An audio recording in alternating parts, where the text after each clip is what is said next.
ओम सभी को नमस्ते। मंत्रोच्चारण। ओम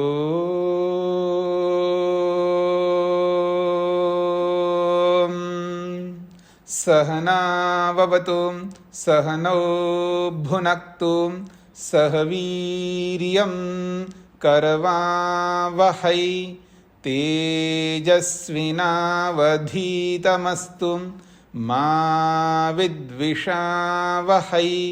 ओम शांति शांति शांति।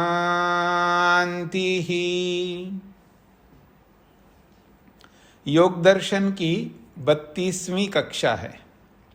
समाधिपाद के 9वें सूत्र को लेकर के विचार चल रहा है। शब्द ज्ञानानुपाती वस्तु शून्यो विकल्पः। शब्द ज्ञान का अनुसरण करने वाली वस्तु से रहित जो वृत्ति है उसको विकल्प वृत्ति कहते हैं। शब्द है, शब्द को सुन करके शब्द से ज्ञान भी हो रहा है पर वस्तु नहीं है।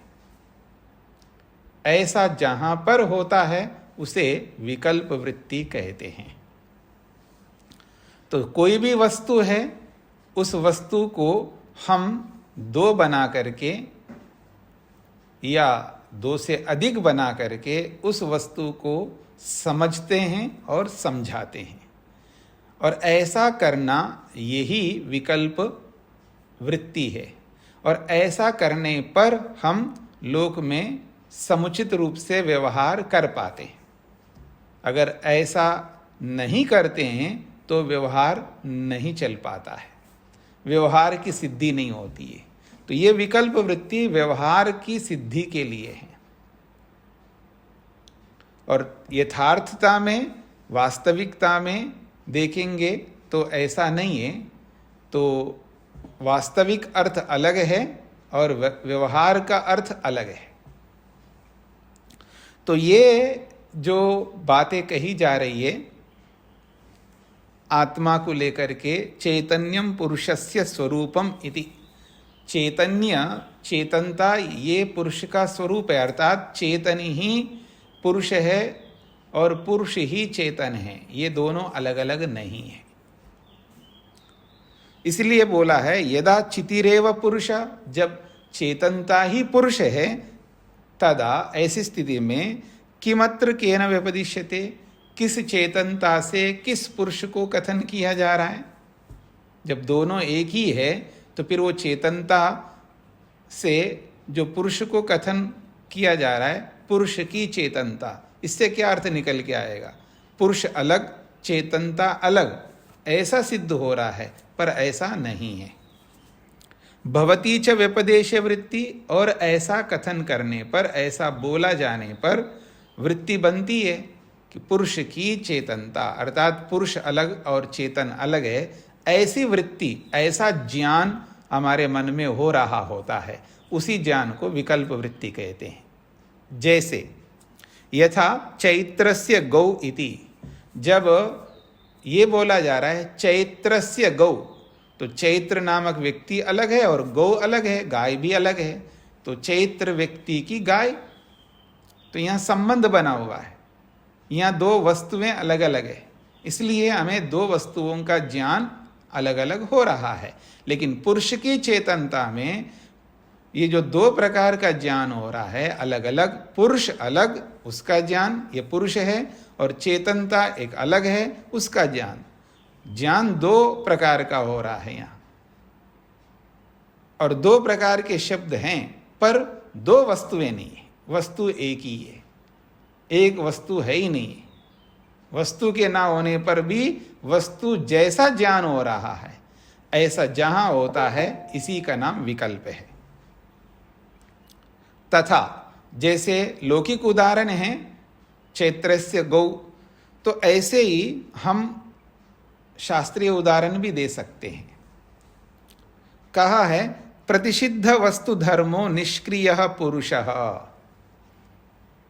अब इसको समझने का प्रयत्न करिएगा। प्रतिषिद्ध वस्तु धर्म, वस्तु के धर्म का प्रतिषेध किया है। किसमें? पुरुषः, पुरुष में। आत्मा में वस्तु के धर्म का प्रतिषेध किया है। वस्तु का मतलब यहां पर कोई भी जड़ वस्तु ले सकते हो आप। जैसे घड़े का धर्म पुरुष में नहीं है, घड़े के जो भी धर्म है वो पुरुष में नहीं है, तो इसको कहेंगे प्रतिषिद्ध वस्तु धर्म पुरुषः, यानी घड़े के धर्म का प्रतिषेध, खंडन किया गया है पुरुष में। इसको प्रतिषिद्ध धर्म पुरुष कहेंगे। तो प्रतिषिद्ध धर्म भी कोई धर्म होता है, ऐसी वृत्ति बनती है। यानी निषेध भी अपने आप में कोई धर्म है, ऐसा व्यक्ति को ज्ञान होता है। जैसे मैं कहूं आपको,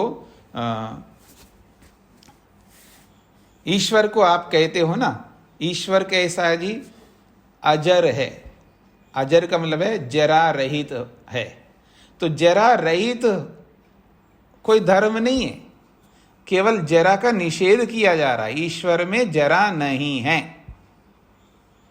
लेकिन हमें ज्ञान ऐसा नहीं हो रहा है। हमको अजर नामक कोई धर्म है ऐसा हमें बोध हो रहा है, पर अजर नामक कोई धर्म नहीं है। अभय नामक कोई धर्म नहीं है, पर हमको बोध क्या हो रहा है? अभय नामक कोई धर्म है ऐसा ज्ञान हो रहा है। तो आप अजर बोलो, अमर बोलो, अभय बोलो, ये सब धर्म नहीं है, ये जरा रूपी धर्म का निषेध है, भय रूपी धर्म का निषेध है।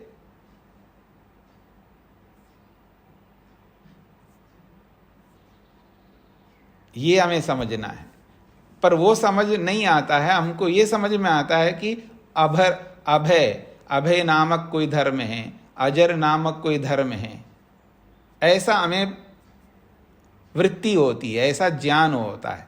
तो ऐसा जो ज्ञान है यही विकल्प वृत्ति है। और बड़ा उदाहरण देता हूं जो आप सबको समझ में आ जाएगा। ईश्वर निराकार है, वृत्ति बन रही है, ईश्वर निराकार है। तो निराकार नामक कोई धर्म है क्या? कोई धर्म नहीं है, लेकिन ईश्वर निराकार कहने से ईश्वर निराकार है, यानी ईश्वर में निराकारता है, ये बोध हो रहा है। यही तो विकल्प है। तो इस शब्द में ईश्वर निराकार है, इस वाक्य में क्या बताया जा रहा है? ईश्वर में आकृति नहीं है, यानी आकृति का निषेध हो रहा है, आकार का निषेध हो रहा है। तो आकार का निषेध अपने आप में कोई धर्म नहीं है, पर निराकार बोलते ही ईश्वर निराकार है, तो निराकार नामक कोई धर्म है ऐसा हमें ज्ञान हो रहा है। यही विकल्प है। जो मैं कहना चाह रहा हूं आपको स्पष्ट हो रहा है ना? ये समझने का विषय है, बहुत समझने वाला विषय है। जब हम किसी भी वस्तु के लिए कह रहे हैं, जैसे ईश्वर के बारे में कह रहे हैं निराकार, तो निराकार नामक कोई धर्म नहीं है। निराकार शब्द से ये कथन किया जा रहा है ईश्वर में आकार नहीं है, आकार का निषेध किया जा रहा है। तो निषेध अपने आप में कोई धर्म नहीं होता है, वो तो धर्म का निषेध है। ये हमको समझना है।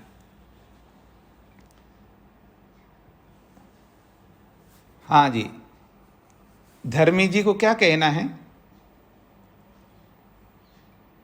नमस्ते स्वामी जी। जी मैं यहाँ ये पूछ रही हूँ कि विकल्प वृत्ति में तो हम यहाँ ऐसा समझे कि दो वस्तु का एक स्वाभाविक संबंध हो, तादात्म्य में हो, और हम जब उसे अलग करके देखते हैं तभी विकल्प वृत्ति बनती है।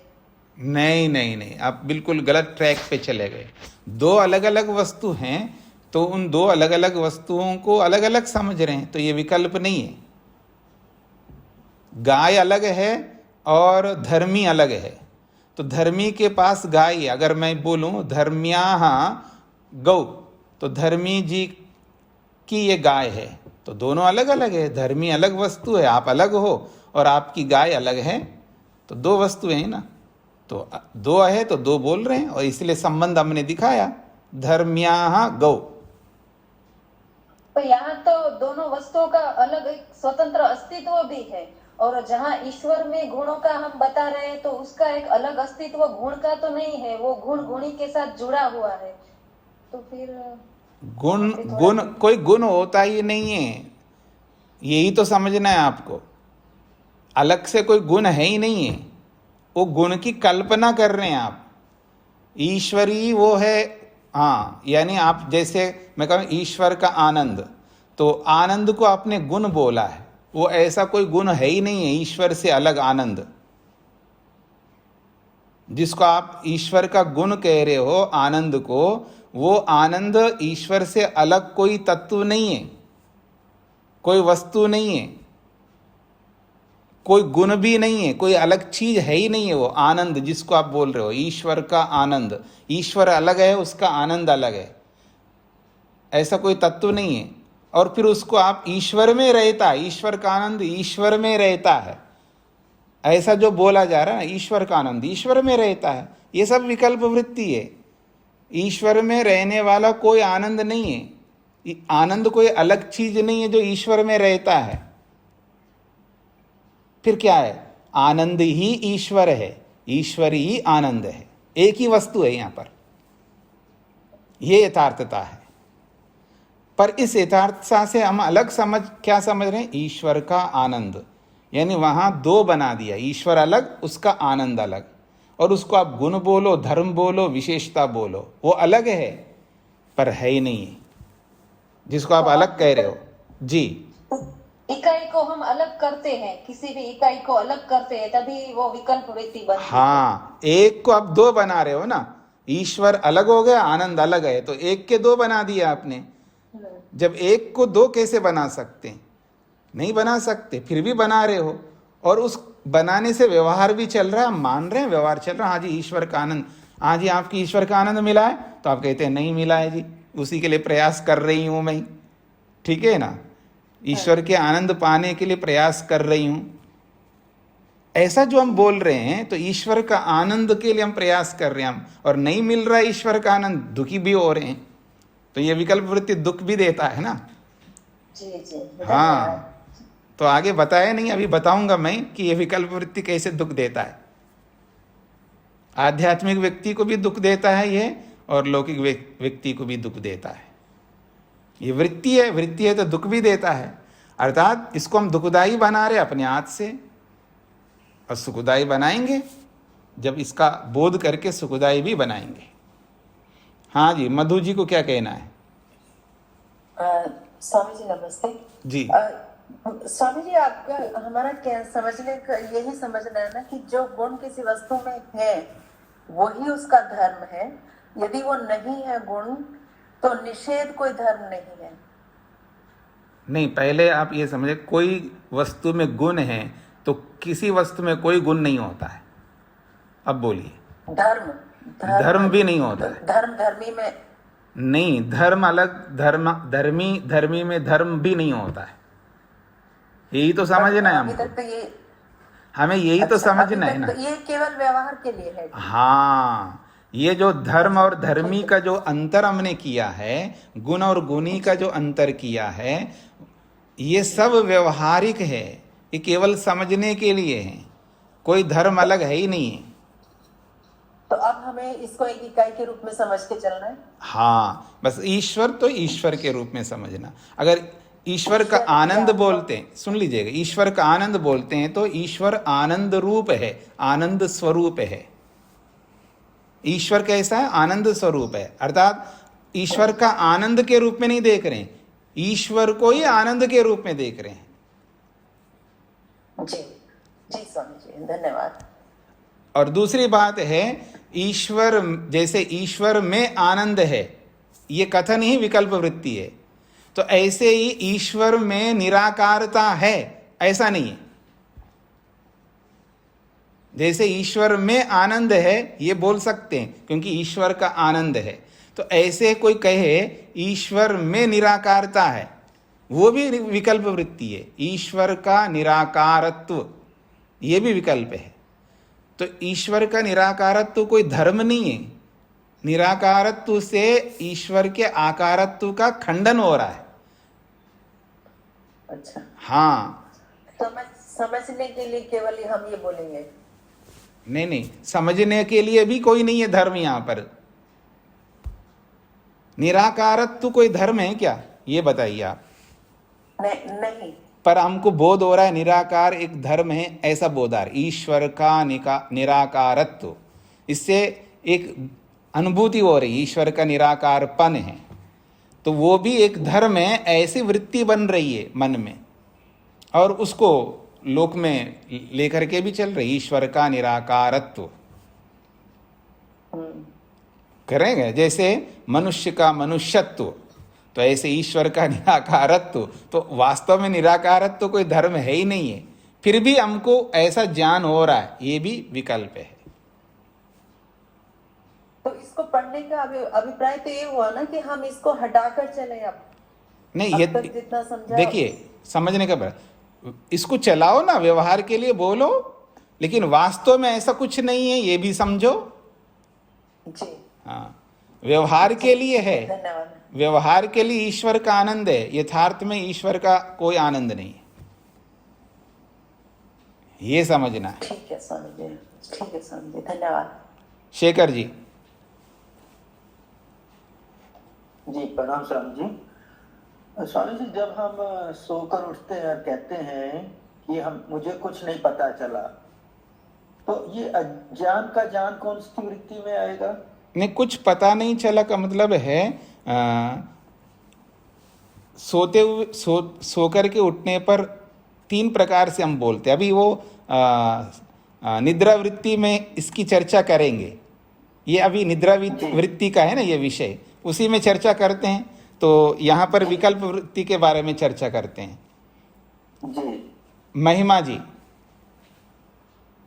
नमस्ते स्वामी जी। जी, स्वामी जी, आपने कहा आकृति का निषेध, ये कोई धर्म नहीं है। हाँ, तो आकृति अपने आप में जैसे आकार होना एक धर्म है, किसी चीज का आकार होना।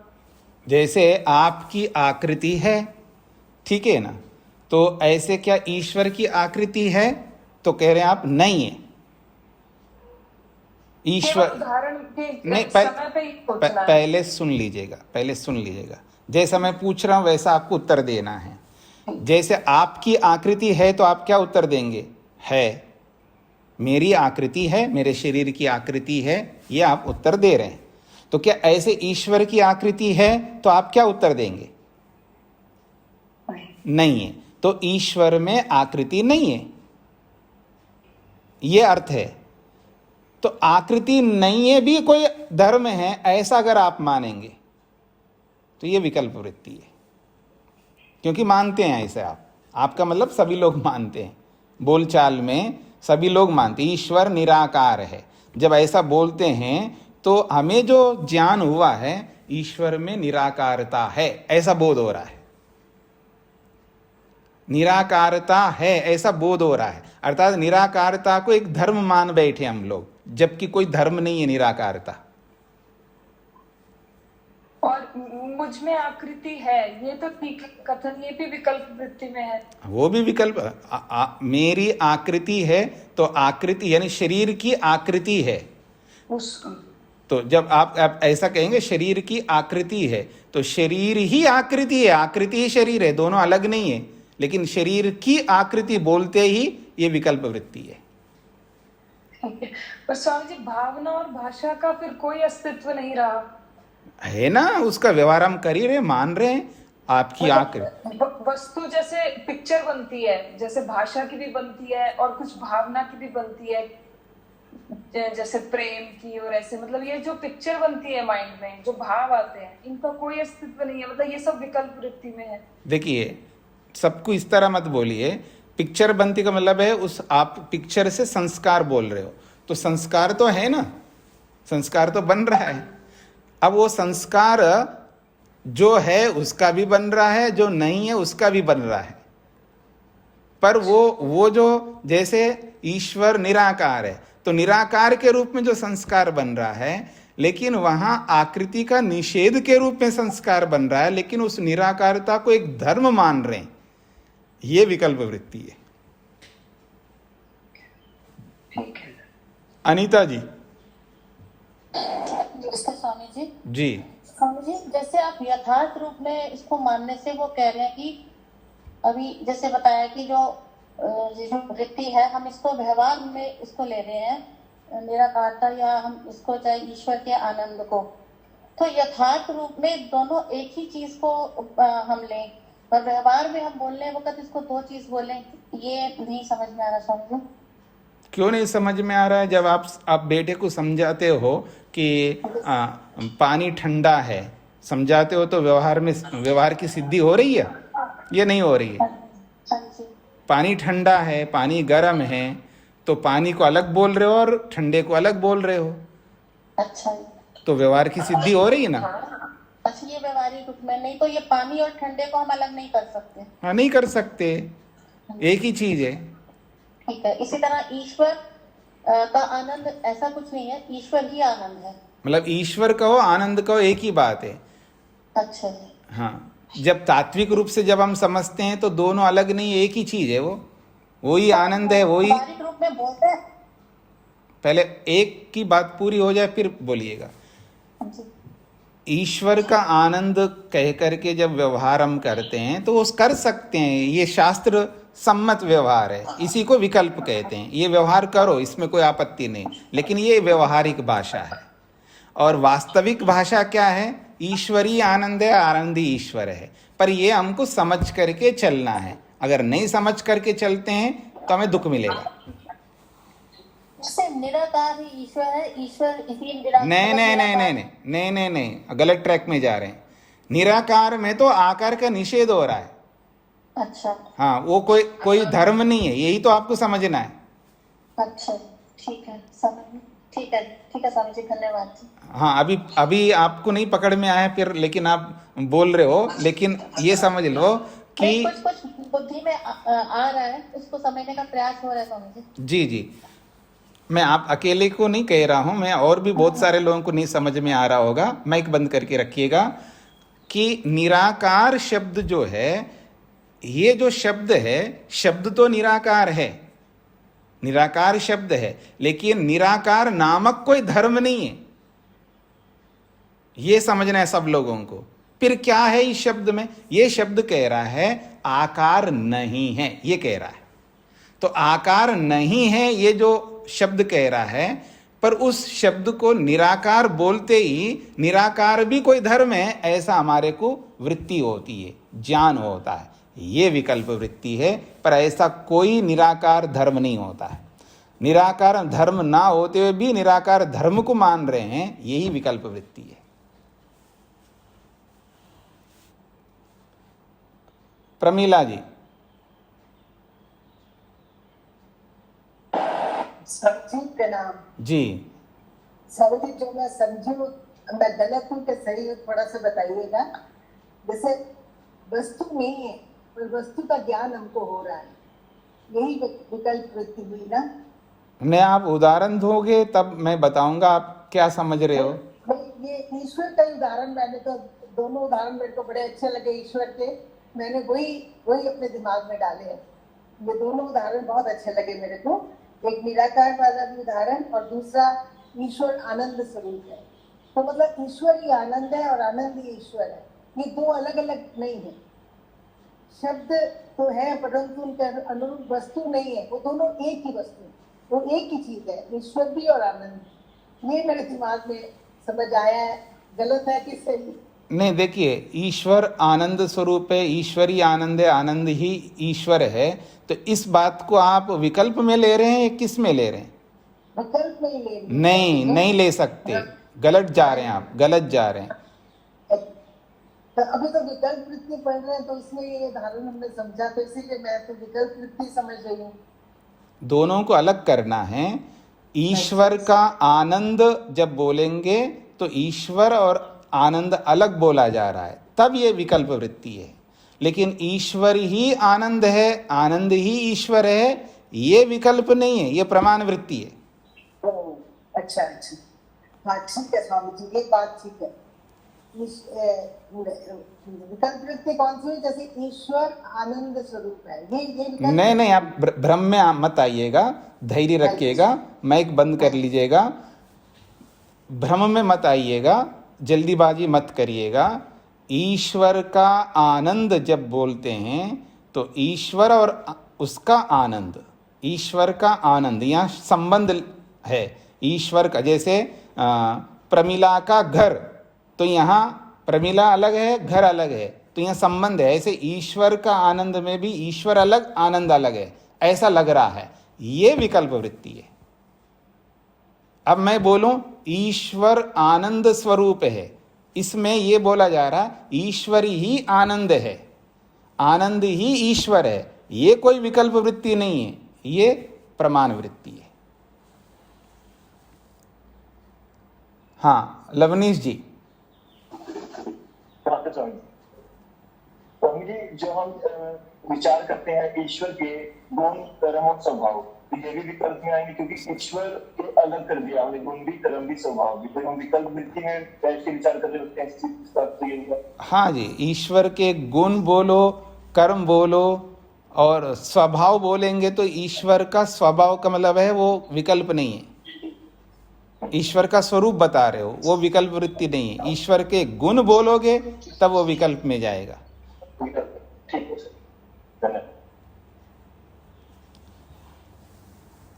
अब आप लोग जो प्रश्न कर रहे हैं वो छोड़ दीजिएगा, यहाँ जो लिखा है, ये जो आपने सुना है, समझा है, जो बताया मैंने, वो समझ में आया है तो मैं आगे बढ़ूंगा।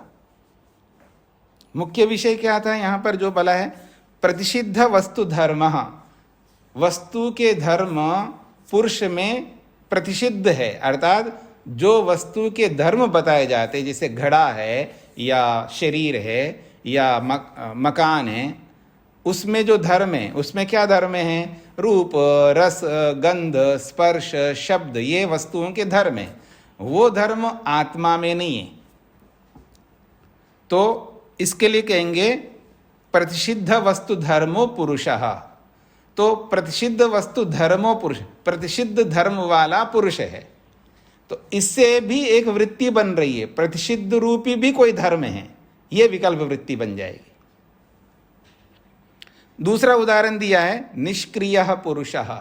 पुरुष कैसा है? निष्क्रिय है, अर्थात पुरुष में क्रिया नहीं है। तो निष्क्रियता भी अपने आप में कोई धर्म है, ऐसी वृत्ति बन रही है, ये भी विकल्प है। पहले निष्क्रिय शब्द का अर्थ समझ लीजिएगा। निष्क्रिय पुरुष का अर्थ है आत्मा में क्रिया नहीं होती है, आत्मा में क्रिया नहीं होती है, आत्मा में क्रिया नहीं है, यानी क्रिया का निषेध हो रहा है। तो क्रिया का निषेध भी अपने आप में कोई धर्म नहीं है। ये निष्क्रिय शब्द से निष्क्रिय नामक कोई धर्म नहीं है। फिर निष्क्रिय का अर्थ क्या है? यह है क्रिया का निषेध है वहां पर, यानी वहां क्रिया नहीं है, ये बताया जा रहा है। अर्थात आत्मा में क्रिया नहीं है, ये बताया जा रहा है। ये कोई निष्क्रिय नामक कोई धर्म नहीं है। ये निष्क्रिय शब्द से आत्मा में क्रिया नहीं है, ये बताया जा रहा है। ये स्पष्ट हो रहा है जी? निष्क्रिय शब्द का अर्थ समझ में आ रहा है सबको? ये समझना जरूरी है। अब निष्क्रियता क्या है आत्मा की, ये भी समझ लीजिएगा। जैसे घड़ा है, उसमें सक्रियता है, उसमें क्रिया है। घड़े में क्या क्रिया है? घड़ा पुराना होता है, घड़ा जो है पुराना होता है। तो घड़ा पुराना कैसे होगा? उसमें क्रिया होगी तो पुराना होगा। अगर उसमें क्रिया हो रही है, क्योंकि परिणाम एक क्रिया है, परिवर्तन एक क्रिया है। परिवर्तन एक क्रिया है, तो घड़े में परिवर्तन हो रहा है, निरंतर परिवर्तन हो रहा है, चेंजेस जिसको आप कहते हैं, बदलाव। तो ये बदलाव है, बिना क्रिया के नहीं होते हैं। इस बात को समझने का प्रयत्न करना। जिसको आप बदलाव कहते हो वो बदलाव बिना क्रिया के नहीं होते हैं, बिना कर्म के नहीं होते हैं। तो ये जो बदलाव रूपी क्रिया हो रही है वो घड़े में होती है, कपड़े में होती है, मकान में होती है, शरीर में होती है, सभी जड़ वस्तुओं में ये परिणाम रूपी क्रिया होती है। ये सब सक्रिय हैं, पर आत्मा निष्क्रिय है, उसमें बदलाव रूपी कोई क्रिया नहीं होती है। तो जब आत्मा को निष्क्रिय बोलेंगे तो जैसे आत्मा के गुण बताते हैं आप, आत्मा चेतन है, आत्मा ज्ञानवान है, या आत्मा का ज्ञान, आत्मा की इच्छा, आत्मा का प्रयत्न, जैसे ऐसा बोलते हैं, तो आत्मा की निष्क्रियता। तो निष्क्रियता अपने आप में कोई गुण नहीं है, केवल क्रिया का निषेध बताया जा रहा है। तो क्रिया का निषेध कोई गुण नहीं है, फिर भी हमें ज्ञान होता है आत्मा की निष्क्रियता, ऐसा एक बोध होता है, वृत्ति होती है, यही विकल्प वृत्ति है।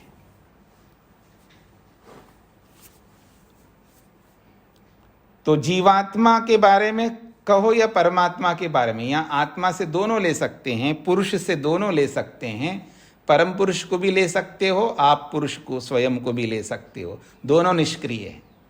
तो परिणामी रूपी क्रिया आत्मा में नहीं है, चाहे परमात्मा हो चाहे जीवात्मा हो, इसलिए आत्मा को निष्क्रिय कहेंगे। अब आत्मा की दूसरी क्रिया बता रहा हूं, ध्यान से समझना।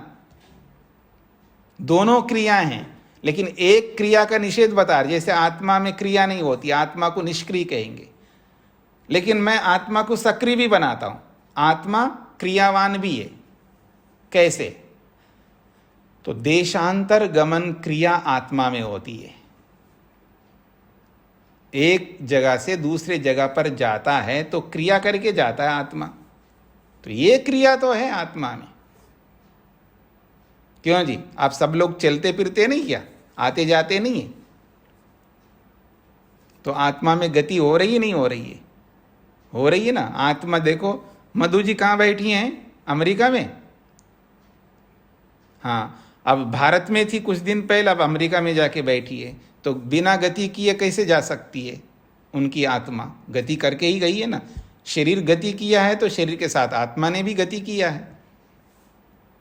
तो ये क्रिया तो है आत्मा में, देशांतर गमन प्राप्ति, यानी एक देश को छोड़ के दूसरे देश में जाने वाली जो क्रिया है ये जीवात्मा में है, इसलिए वो आत्मा सक्रिय है।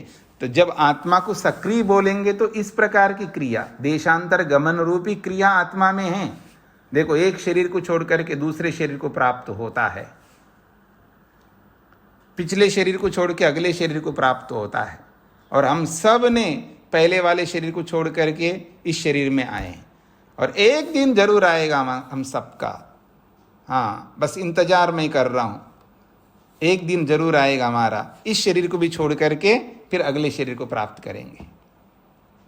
तो ये है देशांतर गमन क्रिया आत्मा में है, पर स्वयं अपने अंदर की क्रिया नहीं होती जैसे घड़े में होती है।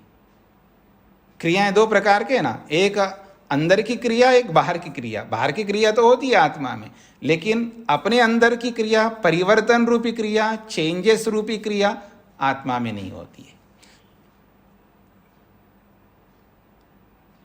तो आत्मा को जब निष्क्रिय कहेंगे तो परिणामी क्रिया नहीं है ये बताने के लिए निष्क्रिय बोला है, और देशांतर गमन क्रिया होती है तो उसको सक्रिय कहेंगे।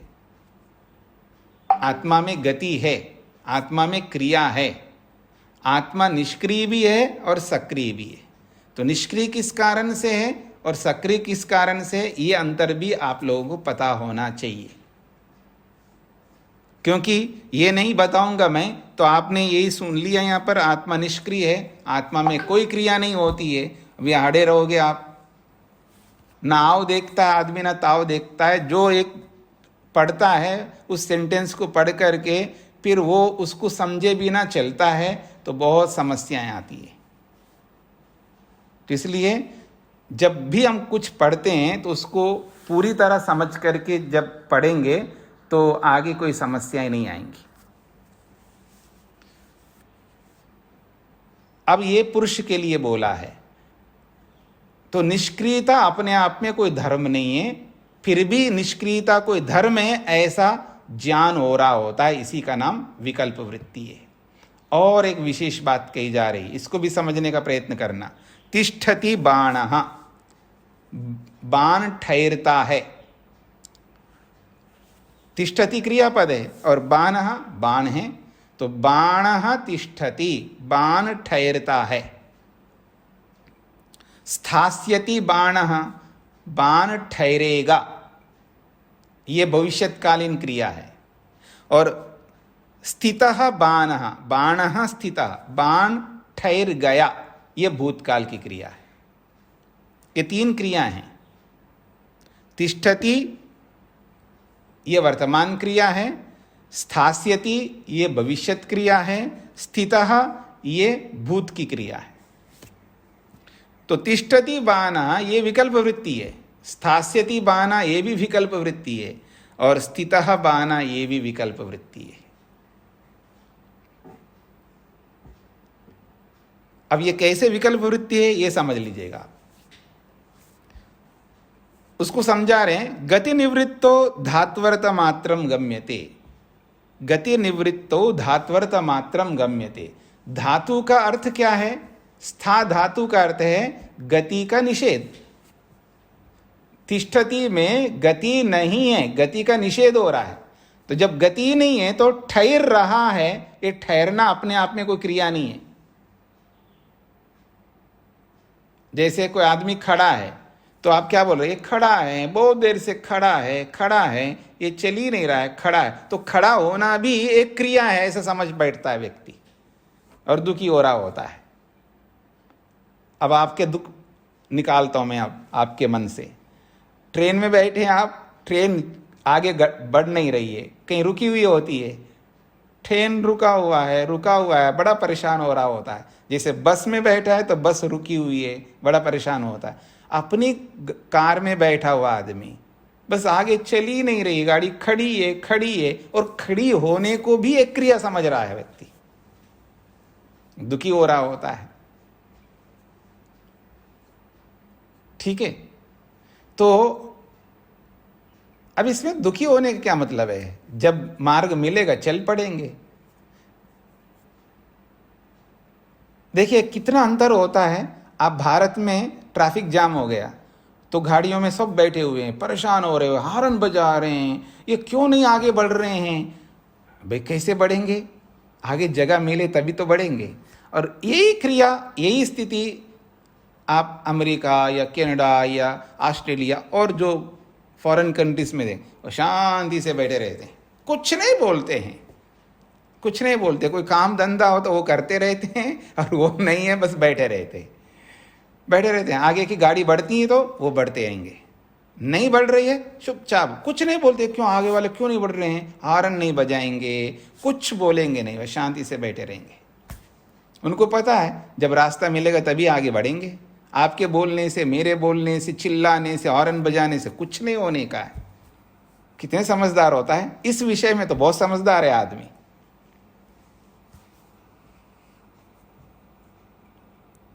और हम परेशान हो रहे हैं, खड़े खड़े परेशान हो रहे हैं। खड़ा होना भी अपने आप में कोई क्रिया है क्या?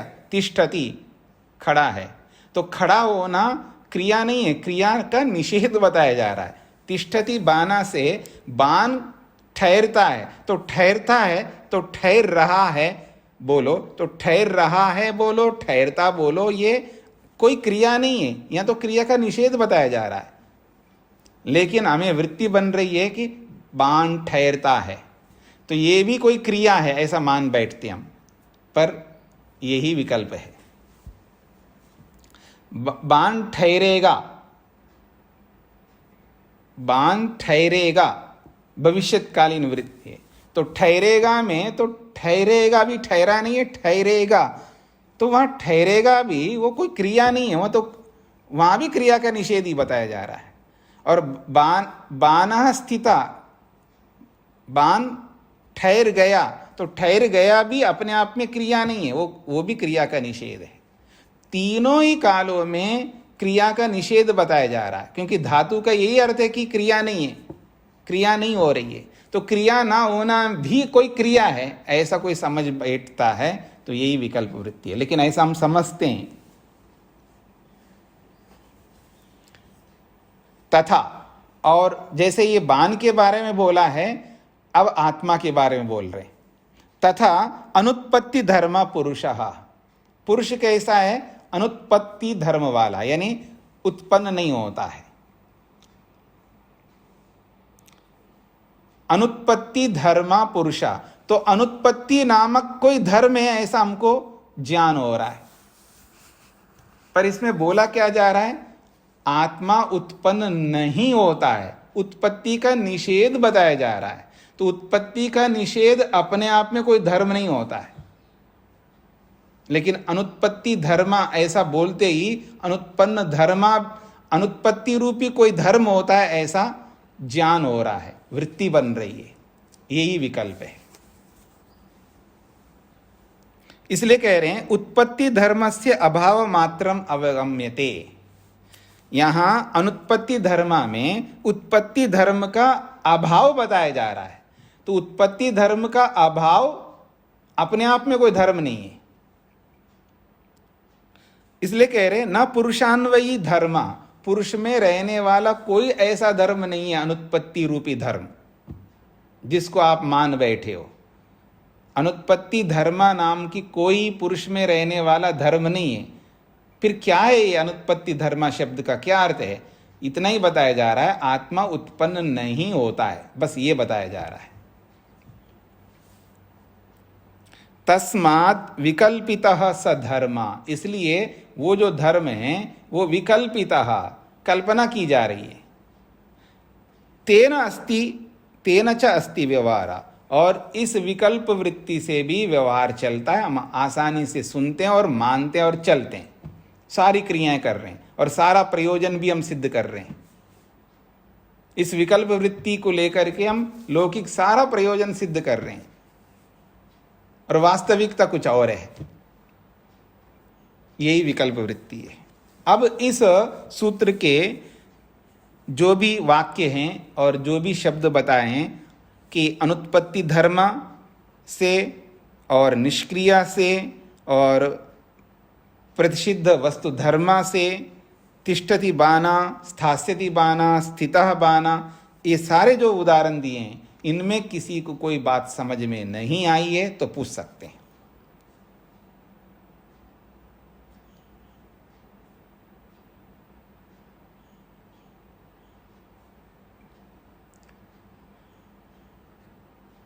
हाँ जी, प्रमीला जी को क्या कहना है?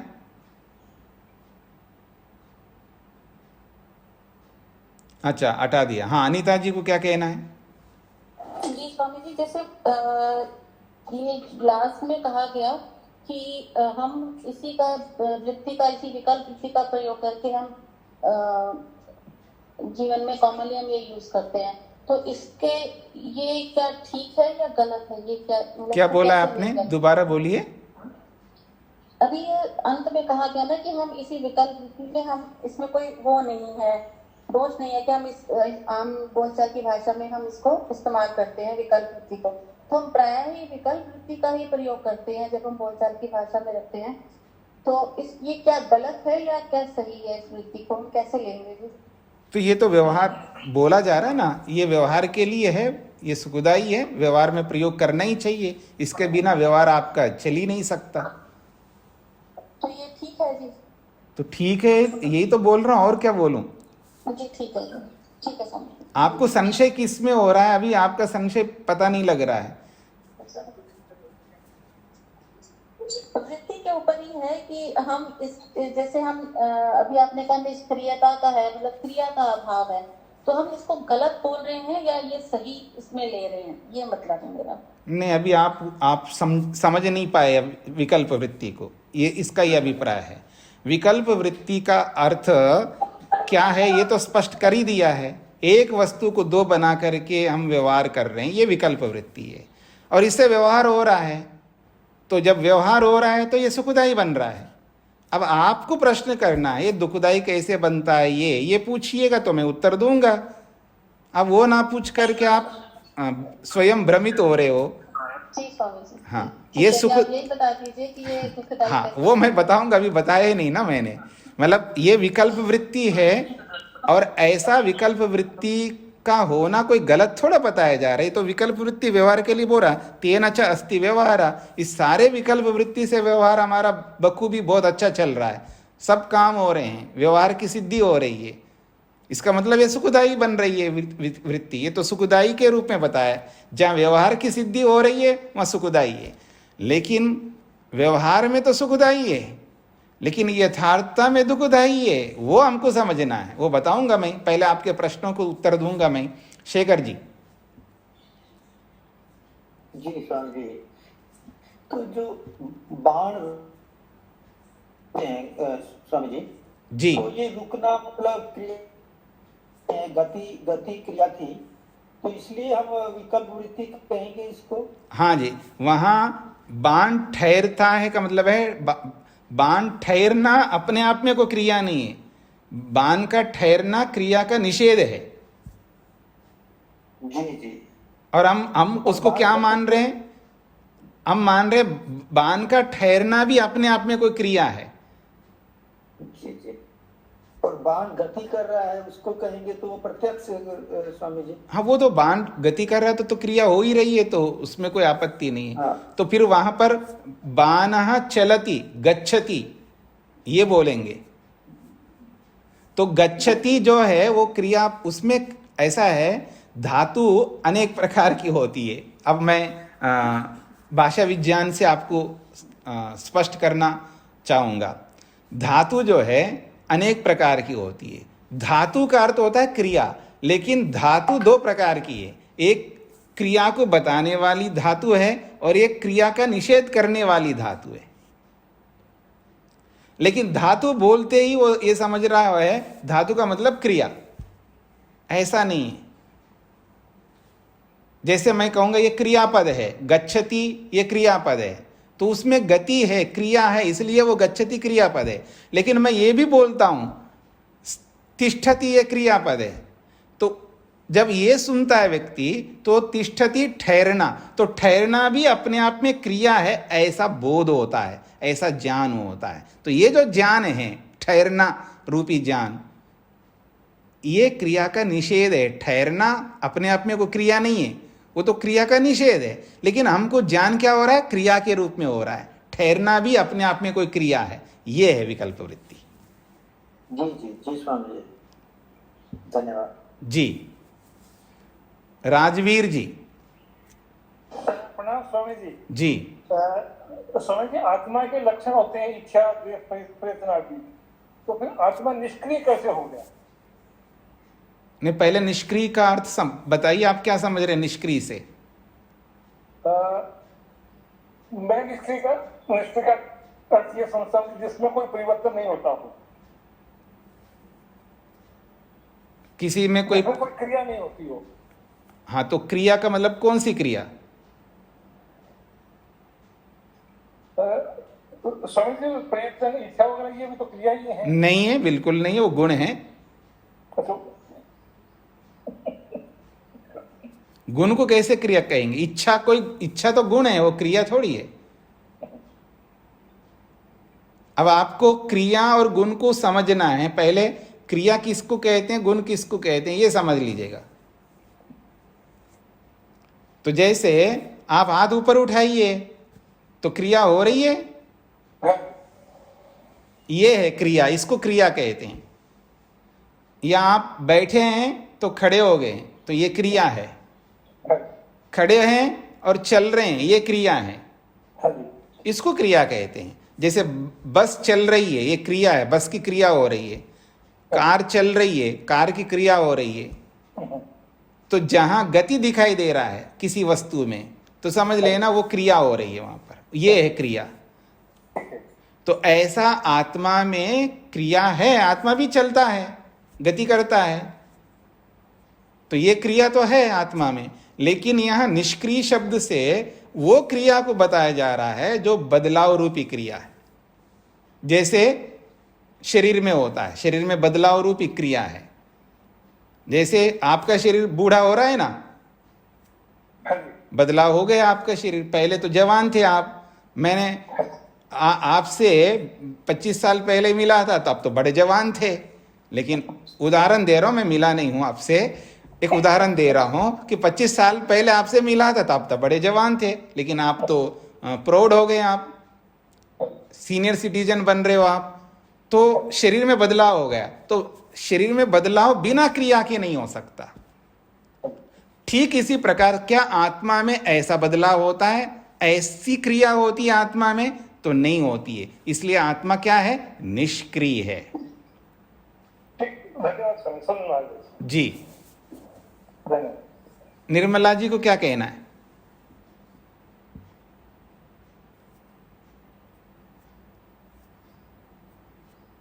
हाँ जी, शीघ्रता से आपको पूछिएगा। आपने हाथ खड़ा किया है निर्मला जी।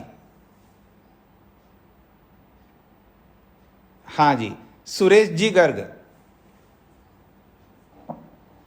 स्वामी जी नमस्ते। स्वामी जी, जब आत्मा एक शरीर से दूसरे शरीर में प्रवेश करती है तो क्रियावान होगी? अगर मैं आपको उत्तर नहीं दूं तो? क्योंकि आप नियम का पालन नहीं कर रहे हैं। आप अपना वीडियो ऑन क्यों नहीं कर रहे हैं? वीडियो ऑन करके फिर पूछिएगा। आपको वीडियो ऑन करके ही रखना है। हाँ बोलिए। तो पुरुष के अंदर जब आत्मा एक शरीर से दूसरे शरीर में प्रवेश करती है तब तो वो क्रियावान मानी जाएगी। हाँ, तो इसमें क्या आपत्ति आ रही है आपको? क्रियावान है तब तो क्रियावान मानी जाएगी ना, वैसे निष्क्रिय है। पहला आपको क्रियावान, दो प्रकार की क्रिया है ना। गति रूपी क्रिया होती है, उसमें तो कोई आपत्ति नहीं है, लेकिन स्वयं में क्रिया नहीं होती है। दो अलग अलग बातें। आप कंफ्यूज कोई नहीं हो, ब्रह्म में कोई नहीं आए। तो जैसे अभी सुरेश जी गर्ग ने पूछा है, ऐसा ही ब्रह्म सबको हो सकता है, तो अब सबका ब्रह्म मैं हटा रहा हूं। क्रियाएं अलग अलग प्रकार की होती हैं। एक है देशांतर गमन रूपी क्रिया, ये भी एक क्रिया है, लेकिन देशांतर गमन नहीं हो रहा है, वस्तु वहीं का वहीं है, वहीं का वहीं रहते हुए भी क्रिया हो रही है, तो वो आंतरिक क्रिया हो रही है। गति रूपी क्रिया नहीं हो रही, आगे बढ़ने वाली गति रूपी क्रिया नहीं हो रही है, लेकिन उसके अंदर ही अपने आप में क्रिया हो रही है। क्या? बदल रहा है, वो परिवर्तित हो रहा है। तो ऐसा जो परिणामी रूपी क्रिया, इसको परिणामी क्रिया कहते हैं। बदलाव रूपी क्रिया, चेंजेस, चेंजेबल, वो चेंजेबल है, वो बदलने वाला स्वरूप है उसके अंदर। तो ऐसा चेंज होना रूपी जो क्रिया है वो आत्मा में नहीं है। इसलिए जब निष्क्रिय बोलते हैं तो ये वाली क्रिया नहीं है, परिवर्तन होने वाली क्रिया नहीं है, बदलाव रूपी क्रिया नहीं है, ये कहा जा रहा है। ऐसा हमको समझना है। धन्यवाद जी। तो अब आपका कोई प्रश्न नहीं है ना? अब मैं ये विकल्प वृत्ति दुखदाई होता है, सुखदाई तो आपको समझ में आ गया, इससे व्यवहार चलता है। दुखदाई ये है कि जब आप ईश्वर के ध्यान में बैठते हैं और ईश्वर का आनंद पाना चाहते हैं और ईश्वर का आनंद नहीं मिल रहा है तो आप दुखी होते हैं। ईश्वर का आनंद मिल क्यों नहीं रहा है? तो ईश्वर का आनंद क्यों नहीं मिल रहा मेरे को, ऐसा सोच रख के दुखी होना, ये विकल्प वृत्ति है, क्योंकि इससे आपको दुख हो रहा है।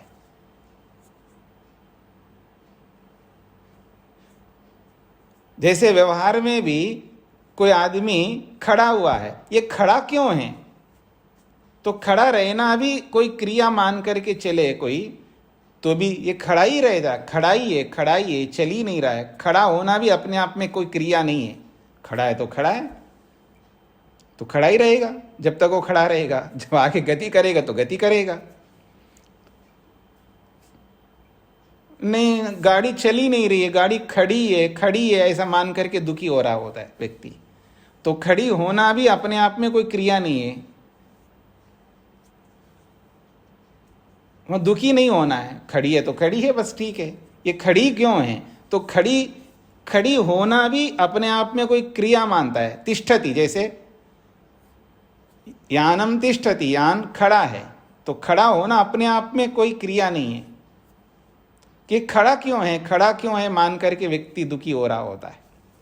तो ऐसे ही ईश्वर का आनंद नहीं मिल रहा है, ईश्वर का आनंद नहीं मिल रहा है, ऐसा दुखी हो रहा होता है। ईश्वर का आनंद नहीं मिल रहा है, ईश्वर का ज्ञान नहीं मिल रहा है, दुखी हो रहा होता है।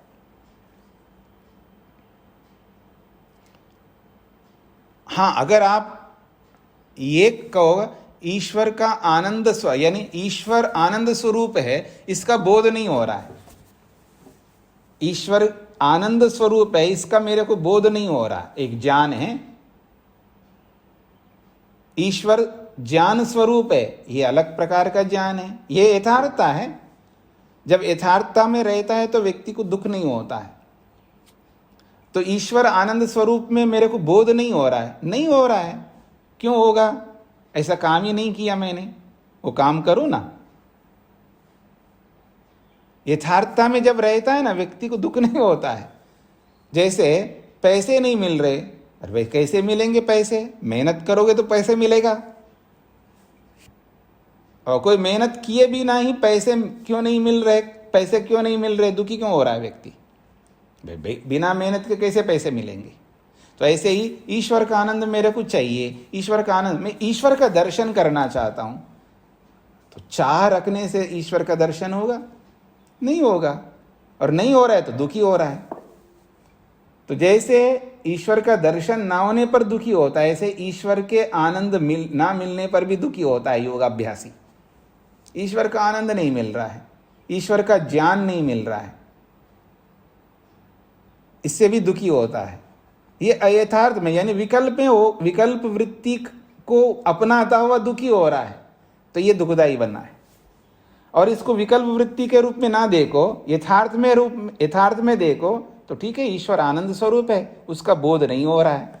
अब नहीं हो रहा है तो क्यों नहीं हो रहा है? यथार्थता जब दिखता है सामने, यथार्थता दिखती है, विवेक है, तो उसको समझ में आता है कि ईश्वर आनंद स्वरूप में क्यों अनुभव नहीं हो रहा है मेरे को। इसलिए अनुभव में नहीं हो रहा है क्योंकि मैंने मेहनत नहीं किया। ईश्वर आनंद स्वरूप में मेरे को बोध होने के लिए जो कारण है, वो कारण मैंने लगाए नहीं है। ऐसे कैसे ईश्वर आनंद स्वरूप में मेरे को अनुभव होगा? वैसे काम तो किया नहीं मैंने, विवेक उत्पन्न नहीं किया, हाँ, दोषों को दूर नहीं किया, आकंठ डूबा हुआ हूं अविद्या में, फिर चाह रखता हूं कि मेरे को ईश्वर का आनंद या ईश्वर आनंद स्वरूप में अनुभव हो, बोध हो। कैसे होगा? उसको पता लगता है, जब विकल्प में नहीं रहता तो उसको एकदम स्पष्ट ज्ञान होता है कि मेरे को नहीं हो सकता ईश्वर का आनंद स्वरूप का बोध। कैसे होगा? क्यों होगा? क्यों होना चाहिए? कई बार मैं लोगों को बोलता हूँ, शाप देता हूँ कि आपको ईश्वर का स्वरूप स्पष्ट ही ना हो, क्योंकि आप तो वैसा काम ही नहीं कर रहे हो। आपको तो ईश्वर का स्वरूप समझ में नहीं आना चाहिए। क्यों आए? क्योंकि आपने ऐसा मेहनत ही नहीं किया, तो क्यों आना चाहिए आपको? ऐसा थोड़ा है कि मैं माँ नहीं हूं ना। माँ जो है, सामने वाला बच्चा मेहनत ना करने पर भी देती रहती है। पिता भी ऐसे ही करता रहता है, गुरु भी ऐसे करता रहता है। अपुरुषार्थी को फल देने लगता है व्यक्ति। क्या बोला मैंने? अपुरुषार्थी को फल देने लगते हैं। ये कौन देते हैं? माँ दे सकती है, पिता दे सकता है, गुरु दे सकता है, पर ईश्वर नहीं दे सकता ऐसा। आप कितने ही लाख कोशिश करो कि भगवान मेरे को आनंद दो, देगा ही नहीं वो। अब प्रार्थनाएं कितनी करते जाइए, रो करके करो, आंसू निकाल करके करो, या भाव विभोर होकर के करो, कुछ नहीं करेगा वो। देखेगा, देखो ये कैसी प्रार्थना कर रहा है, बिना पुरुषार्थ के प्रार्थना कर रहा है, इसकी प्रार्थना का कभी मैं सफल नहीं होने दूंगा। तो कोई फल मांगे मेरे से, मैं क्यों दूंगा? नहीं दे सकता। मेहनत नहीं किया है तो मैं कैसे दूंगा? तो ईश्वर का ये स्वरूप है, यथार्थ स्वरूप में रहता है ईश्वर। तो ऐसे माँ को भी यथार्थ स्वरूप में रहना होगा, पिता को भी रहना होगा, गुरु को भी रहना होगा। तो शिष्य को भी रहना होगा, सबको रहना होगा। उसी यथार्थता को लाने के लिए योग है। हाँ जी, मधु जी को क्या कहना है? स्वामी जी नमस्ते। छोटी सी शंका एक हुई मन में कि जब हम संध्या करते हैं या ध्यान में बैठते हैं, यद्यपि ईश्वर या ईश्वर की चीज है और ईश्वर का आनंद विवेक वैराग्य जब तक नहीं होगा, हम पूरी तरह से यम नियमों का पालन नहीं करेंगे तो वो नहीं प्राप्त होगा। लेकिन जब कभी कभी हम ध्यान में बैठते हैं तो ईश्वर की अनुभूति भले ही ना हो, एक आनंद की प्राप्ति तो होती है, भले ही हम क्षणिक जुड़े ईश्वर से। तो फिर वहां एक इकाई क्यों नहीं रही? ईश्वर का बोध तो नहीं हो रहा, लेकिन आनंद तो प्राप्त हो रहा है, ये क्या है? हाँ, ये आपको समझ में आ जाएगा जब हम आगे सुख को लेकर के चर्चा करेंगे, दुख को लेकर के चर्चा करेंगे। सुख प्राप्त होता है, देखिए सुख प्राप्त होता है, इसमें कोई दो राय नहीं है। पर आप ये क्यों समझ रहे हो वो ईश्वर का सुख है? वो प्रकृति का भी तो सुख प्राप्त होता है। लेकिन प्रकृति को तो हटाकर जुड़ते हैं ना हमेशा। नहीं जुड़ते हैं आप, कहाँ जोड़े आप प्रकृति को हटा के? प्रकृति को हटा करके ईश्वर के साथ जोड़, निरुद्ध अवस्था तो आई नहीं आपके अंदर, तो कैसे जुड़ा आपने प्रकृति को हटा करके? स्वामी जी बीच में आवाज कट गई स्वामी जी, आवाज आपकी। हाँ, प्रकृति मन, हाँ मन, अच्छा मन के माध्यम से जुड़ रहे हैं इसलिए आप कह रहे हैं ऐसा? नहीं, मन के माध्यम से जुड़िएगा, मेरे कोई आपत्ति नहीं है। क्या हमने मन को निरुद्ध अवस्था में पहुंचा करके ईश्वर के साथ जुड़ा है या बिना निरुद्ध अवस्था के जुड़ा है? नहीं, बिना निरुद्ध अवस्था के अभी तो वो स्थिति नहीं है। तो फिर आनंद जो हमको मिल रहा है वो आनंद ईश्वर का आनंद कैसे हो सकता है? फिर वो क्या है? यही तो मैं वही कह रहा हूं मैं, जब ईश्वर का आनंद तो है ही नहीं है, और आनंद और कहाँ होता है? प्रकृति में होता है, तो प्रकृति का आनंद है। ओ अच्छा, ठीक है। हाँ ठीक है स्वामी जी, धन्यवाद। जी। और वो कैसे है वो आगे जब प्रसंग आएगा तब बताऊंगा। शेखर जी। जी स्वामी जी, ईश्वर आनंद स्वरूप या ईश्वर का आनंद जैसे भी सोचेंगे तो दुखी तो दोनों, दुखी या सुखी तो दोनों में ही हो सकते हैं। दोनों में हो सकते हैं, लेकिन जब यथार्थ स्वरूप समझ रहे हैं तो ये भी यथार्थ स्वरूप हमको समझना होता है कि मैंने पुरुषार्थ नहीं किया तो नहीं मिलेगा, तो मैं दुखी नहीं होऊंगा। लेकिन व्यक्ति दुखी हो रहा होता है, इसलिए हो रहा होता है क्योंकि वो यथार्थ को नहीं समझ रहा है। जहां भी दुखी होता है व्यक्ति तो अयथार्थ में तो दुखी होता है, यथार्थता में तो दुख हो नहीं सकता। जहां भी विवेक होता है वहां दुख नहीं हो सकता, क्योंकि विवेक हमेशा सुख देता है और अविवेक हमेशा दुख देता है। तो अगर दुखी हो रहा है तो वहां अविवेक है, यथार्थता में नहीं है। ये इसका अभिप्राय है। तो वो तो किसी भी मतलब चाहे किसी भी वृत्ति में दुखी हो सकता है स्वामी जी? बिल्कुल हो सकता है। अविद्या के कारण तो दुखी हो ही रहा है, मतलब दुखी किसी भी वृत्ति में हो सकता है, इसमें कोई दोहराई नहीं है, लेकिन विकल्प में भी होता है, ये कहना चाह रहा हूं। जी। सागर जी।